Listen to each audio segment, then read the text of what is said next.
Formal lang tinanggap ng Philippine National Police ang karagdagang mobility asset mula sa Armed Forces and Police Saving and Loan Association Incorporated o APSLI nitong Mayo 12. Isinagawa ang signing of the deed of donation with acceptance at turnover ceremony sa PNP National Headquarters sa Kamkrame. Pinangunahan ng aktibidad ni na APSLI President at Chief Executive Officer na si Retired Drill Admiral Nichols Dries, kasama si PNP Chief Police General Jose Melencio Nartates Jr. at Director for Logistics na si Police Major General Martin Defensor Jr.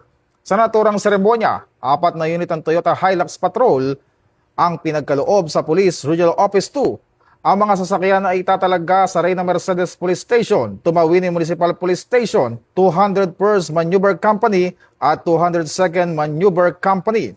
Ayon sa PNP, malaking tulong ang mga bagong patrol vehicle upang mapalakas ang mobility operational readiness at kakayahan ng mga pulis sa mas mabilis na pagtugon sa mga insidente at pagpapanatili ng kapayapaan at kaayusan sa kanilang mga nasasakupan. Nagpasalamat naman ang pamunuan ng PNP sa patuloy na suporta ng APSLI sa modernisasyon at pagpapalakas ng kakayahan ng kapulisan. Ito ang bagong PNP para sa bagong Pilipinas, serbisyong mabilis, tapat at nararamdaman.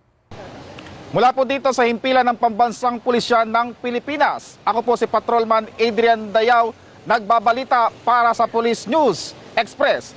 At ito ang bagong PNP para sa bagong Pilipinas, serbisyong mabilis, tapat at nararamdaman.